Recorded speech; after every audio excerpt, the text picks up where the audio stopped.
Okay, part two of our MLA report formatting styling on Microsoft Word 2010 has us finishing our outline and moving on to the body of our report. The first step is we want to make sure that we are pushing ourselves into the second page of this, and rather than just pressing enter a bunch of times, we're going to insert instead a page break, and that's under the insert page break. That will kind of hard code us into the second page no matter where we stop. That will also avoid if I type or make any changes up here in the outline, it won't artificially push itself onto the second page.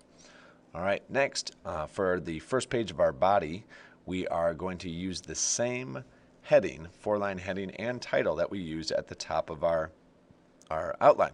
The easiest way to do that, now you could of course retype it. I would prefer to highlight it, do a Control-C to copy it, or I can right-click copy on that. And then I'm going to go ahead and move down to where I want it on the first page of my body and click paste, or Control-V, or right-click paste again. And that will just kind of save me a little bit of time. Next, I want to actually remove the tabs that I have up here at the top that I've been using in my previous step when I was creating my outline. So the easiest way to do that is to go ahead and take these tabs and drag them down onto your paper. And you can see now that just sort of leaves them. The key to that is my cursor needs to be down here underneath my title where it is that I want those tabs to no longer take effect. I just want to use the default half-inch tab. So when I press tab, that will indent me a half-inch, and I can start writing my report, confirming that my spacing is still double-spaced, that my font is still size 12, and that the font is still Calibri because that's the font that I use for everywhere else.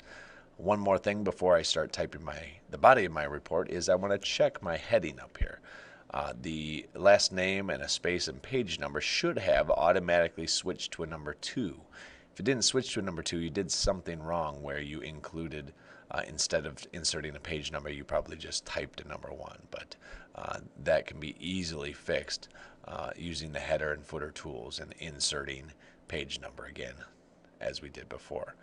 But that is working for me. So now I'm ready to go ahead and start typing the body of my report. Now, as I've worked through and typed in this report, notice every time I need to start a new paragraph, I just simply press enter one time, press tab to give me that half-inch indent. As I move to the end of the page, it should automatically wrap itself onto the next page, which for this particular report happens to be page 3. Now I'm done typing in the body of my report, and I'm ready to move on to the third and final part of my MLA style report, which is the works cited.